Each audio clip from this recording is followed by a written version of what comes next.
Pet the cat. Oh, he doesn't like to be held sometimes. Hello? Okay, he's in the other room. I don't know what he's doing. What if you... Do you want to hang out up here?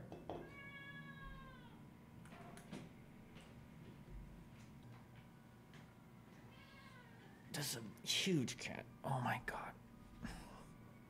I don't even know if you can see him up here. Hello?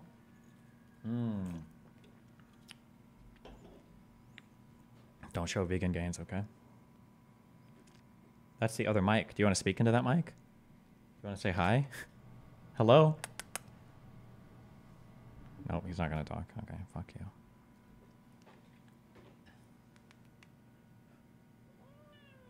Oh, yeah?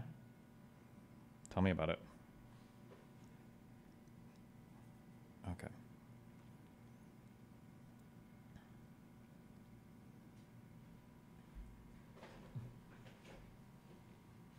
Hi.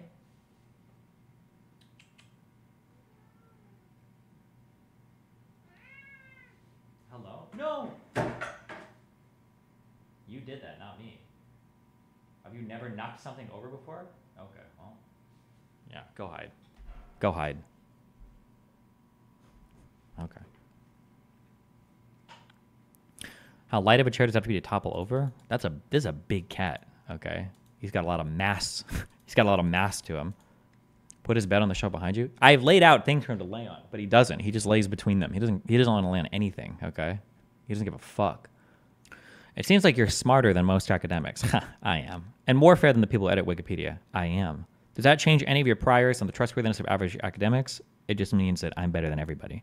No, when I fight with academics and it seems like they're a certain type of thing, keep in mind that I'm selecting for like a very particular group of academics that I'm fighting against, right? So it's not necessarily representative of all academics. And keep in mind that if you think that I'm smarter than academics because I'm beating some academics in arguments, I'm only winning arguments against those academics because I'm citing other academics or because I've read other academics, right? At the end of the day, it's all academics fighting academics. I'm just channeling some of their research. It's not like I've done like original, like primary, secondary source evaluation or whatever for any of the history that I've gone over, right? So I'm relying on academics just as much as anybody else, right?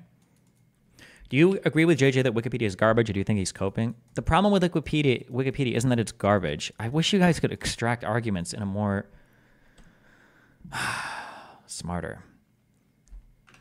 The problem with Wikipedia, it's not even really the problem with Wikipedia. The problem with the internet is that the internet used to be a place where you would go to the internet and you have like, hello? Shift, there we go. There's just like a million different websites that you would go to. And sometimes you would get like a search engine, like Google or Yahoo or Ask Jeeves or Lycos. Like a search engine would just connect you to like all these different websites. That was like what the internet used to be. But now the internet is, you don't really have search engines anymore. You've got like Reddit indexers, right? You've got really like two search engines, really. And it's really like one. It's Google and Bing. And then they connect you basically to like Reddit and like news sites, I guess. Is there anything else besides that? I'm sure there are a couple other big sites, but like all the information and Wikipedia, right? So the issue comes from when somebody makes a podcast or when somebody wants to present some kind of like idea to you, they're not doing any original research. It's all being pulled from Wikipedia, right? So the issues you get that you run into this huge ecosystem where every piece of information is basically coming from like one area, and it's just not very interesting. You don't have a wealth of diversity of information. We're here today with Claudia. She's a little 1-year-old girl cat. And we're going to have Mr. Pyre join. There are over 1 billion websites in the world today. The number of active websites today is 2,290% more than during the dot-com mania in 2000. No.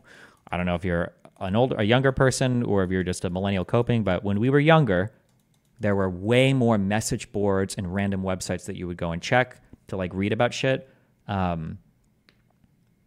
Like the internet was just a far less interconnected place. There were a lot of different areas that you would go to read about stuff. Nowadays, everything is very centralized. Oh, not only that, somebody sent me a really interesting, a point that I hadn't considered before too, and that a large thing that has changed the shape of a lot of the internet as well is when you talk about the absence of message boards and replacing that with larger social media, it's not so much that like people are wondering, well, why is that bad? And it's because this used to be controversial like 15 years ago. And people are like, can you really do this? But it did happen. I blame Steam for starting a lot of this. You don't have real moderators anymore in any of the content. You don't really have content moderation, and you don't have human moderators. The only thing you're really checking for is like hate speech and stuff. So except for a couple exceptional subreddits, the content moderation is basically just bots making sure you're not saying the N-word. And then everything else is just like being like fire hosed out onto the internet with no real like intelligent or well-respected or invested person doing any sort of like content. I don't know if you call it editorializing moderation, like having actual moderators on message boards and shit was like pretty nice to keep discussions and stuff on track. But now it's just like all bots and shit that check for basically hate speech or like doxing or whatever, right? Don't believe people telling you that you can pick up any cat. Most cats have it decided on whether they like it or not by the time they get out of kittenhood. It depends on their mood. But the big thing to avoid is reaching from above, because instinctually their prey attack from above and it spooks them. So you have to reach from under. Okay. Why is Valve to blame? I feel like Valve was one of the first really big companies to move away from any sort of human interaction for their support system and to try to automate everything, to try to automate all their support. Maybe I'm a gamer, so I'm like biased in that regard. Maybe Google and other people made bigger pushes first and Valve just followed. But I feel like Valve was one of the first large companies that like really tried to get away from all manual intervention from their employees, because they just don't want to hire people to do customer support. It's like a 350 employee company, isn't it? Or something like that. How many people work at Valve? As of 2023, they have 360 employees, while Valve's LinkedIn page says it has 1,297 employees. However, other sources say that Valve is between 360 and 500 employees, or around 1,139 in 2022. Nice AI answer. Jesus. Okay, well, I don't know. We're here today with Claudia. She's a little one-year-old girl cat. And we're going to have Mr. Pyre joining us a little bit later, just to talk a little bit about proper cat handling. You know, when you're approaching a cat, it's nice to introduce yourself. You know, let them sniff your hand. Notice I keep my fingers curled a little bit. So if the cat doesn't really want my company, she can't really chomp me when my fingers are curled. So introduce yourself. Give them a little bit of a scratch just on the side of the face like that. Or why do I feel like so many cats have so many like similar color patterns? There must be like some genetic predisposition, because like I've seen a lot of cats that are like black and white, but I feel like a lot of them have the same distribution of where the black and white goes. It's not like just like random, you know what I mean? Tickle under the chin. And there we go. We just made friends with this wonderful little cat. If you're just approaching a cat to just pat them and have fun with them, you have to remember that cats can spook very easily, so you do kind of want to take it easy with them. They're also much smaller than us, so a light touch. Those ones are called tuxedo cats? Typically pays off with a cat.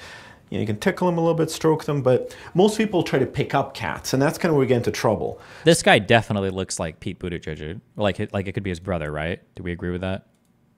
So the key to picking up a cat safely is to make them feel supported. So I always pick up a cat with one hand under the chest, one hand under the abdomen, and then we can lift them up, Jesus. Sort of even force gently, so they're not hanging down, they're not flopping about. That way they'll be comfortable, and also that way you'll be safe, because what happens when you have a cat swinging free in the air is they'll often start to scramble for purchase. They'll, especially with their hind legs, they can do quite a bit of damage. So just nice and supported, hold them up. And then if I need to carry a cat around, I usually just hold them close to my body. And again, I'm just squishing them into myself. Again, that way Claudia feels nice and supported. I'll put my hand out here for her to put her paws down. Then, you know, I can carry her around quite safely like this, and she won't want to get away. Now, if we do have a cat who's trying to get away from us, we always squish that cat. Generally, cats are very, very happy. I feel like if he wanted to prove this point, he needs to pick a more rambunctious cat. This cat is way too chill, okay? You could tell it like at the very beginning of the video. If you can pick up a cat and do people walking around, swinging their cat like this. This cat is in the upper echelon of chill. If you can do this with a cat and he doesn't give a fuck. Yes. And it really just kind of makes me cringe. It's probably a chill cat you could do almost anything with. Now, if you have one other thing I want to show you with Claudia. Hey, darling, where are you going? Yeah, show us. Is a football carry. So this is kind of an emergency way if you really need to carry a cat somewhere in a hurry. And maybe there's not much time. What you can do is scoop her up, a little football carry, just like that. A little. What? Hold on, this looks awesome. Somewhere in a hurry, and maybe there's not much time. What you can do is scoop her up, A little football carry, just like that. A little heads under your arm. I feel like a cat would fucking kill me if I try this. I'll test these later and report back. Butt in your hand, and just squish her tight to your body. And with that little football carry, you can basically hold a cat very securely and very safely, because it's really hard for them to rake you with their hind legs if you're holding them like this. Just squish them really tight to your body. You don't have to worry about hurting a cat. They're very, very tough little beasts. And, you know, just squishing them against your body is never going to do them any harm. Now, I'm just going to say goodbye to little Claudia and bring Mr. Pirate in. Ooh, who's another cat. Meaner cat. And show you some shoulder cat techniques. Right. So we're here with Mr. Pirate to demonstrate a behavior that I call shoulder cats. So Pirate is a shoulder cat. He loves being on shoulders. Some cats, this is their favorite position to be in. It's really convenient if you have a cat like that, because they're really easy to carry around. That's so wild.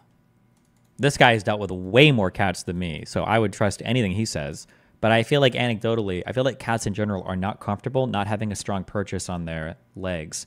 Like, I don't think I would ever try to pick up a cat without, rather than even supporting the belly, I feel like I always try to support the back legs so that they have like something to sit on. Because I feel like when a cat is like this, he's more likely to extend his claws and try to like dig in to gain purchase. But maybe if they're a chill cat or if they really trust you, maybe they do this. But when I see a cat like this, my immediate thought is like, this cat's gonna claw and try to like get his nails into you with their rear feet while they're like on your on your chest. That'd be my feeling, but I don't know, I could be wrong. But some people get put off by shoulder cats. So let me show you why. Why? Woo! Right. Or like that, the fact that this cat, maybe it's just because he's so, maybe it's because he's such a god. Put off by shoulder cats. So let me show you why. Like this part here, I would expect arms are getting scratched, chest is getting scratched, head is going like around, and then claws on like back of your head or back. But maybe his handling is just so good, or maybe this cat is so docile. Like, ooh. Like the fact that this cat is chill in this position, that's wild to me. My God. But maybe it's because of the way he's touching him. Come here. Have you only dealt with feral cats? Mr. Pike. No, I've dealt with some like really chill cats. I think most of the cats I've dealt with have been kind of mean though. I like mean cats though. It's my handsome little, he's a 14-year-old boy. Aww. Very handsome, a little bit chubby. Quite beautiful though. Look at that face. 14. Look at that face. Look at how healthy and strong and big he looks for 14. Look at that face. Look at that face. So see how he tried to get up on my shoulder there for a second? So when we're hanging out with Pirate, his main goal is to get up on my shoulder. Cats live to be 20 plus. Maybe if they're really healthy. I think like 15 to 20 is about the average age though, right? Average age, indoor cat, maybe even a little younger? 12 to 18. Oh, you said cats can live to be 20 plus. Oh, sure. The cat I had when I was growing up was like 22 when he died. I think like 2 years ago. And that can be a little scary to people, because if people are standoffish or if you understand what's going on, he could potentially scratch you, because cats will naturally put their claws out to climb. So look at him. He's looking at my shoulder. All I have to do is lean down. Look at him. Scramble his way out. And a lot of cats. A lot of cats. I've never seen a cat that likes to do this. I need to try this more. Look at him. He's looking at my shoulder. All I have to do is lean down. And He just like hops up there. Look, he sees it. He's just like climbing up.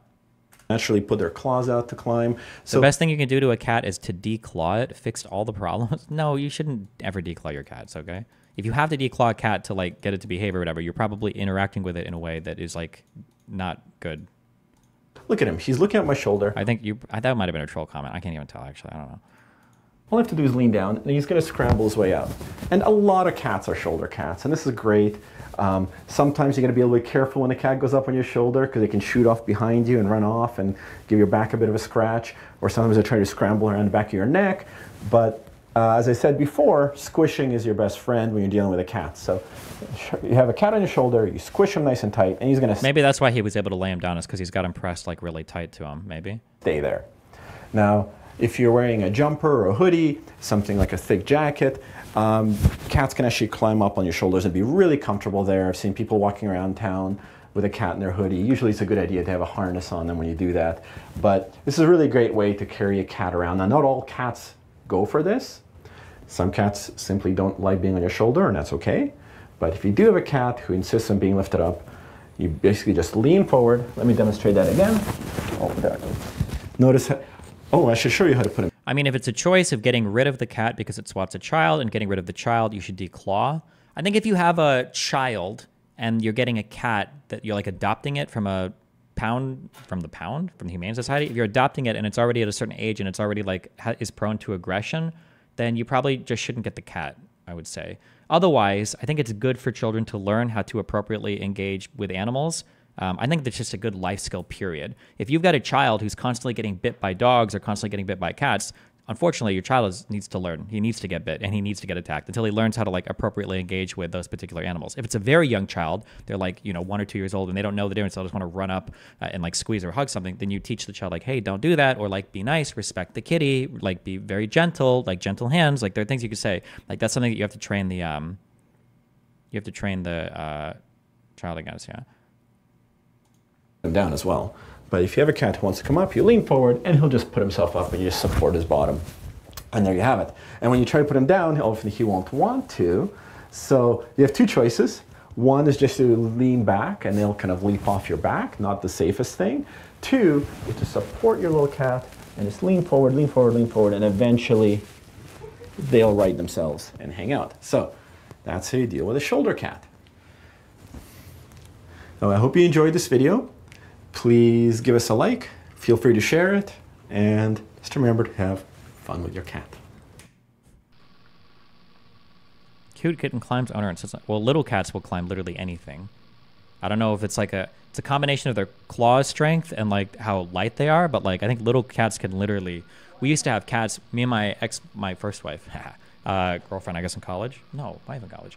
We had she adopted 2 small cats, and these things could like, if you had curtains, they could literally just like run like sideways, like up to the top of the curtain and back down, and it didn't even look like gravity applied to them. It was like insane. Yeah, they can just do shit effortlessly. You're getting a cat? Well, the person that's here has a cat. I don't know how long it'll be here for. It should be here. Well, I mean, that was ominous. The only thing I'm worried about is I'm a little allergic to cats. I don't know how to deal with that. If you have to brush it aggressively so that you don't have as much dander, or if I'll get over it, it just makes me itchy.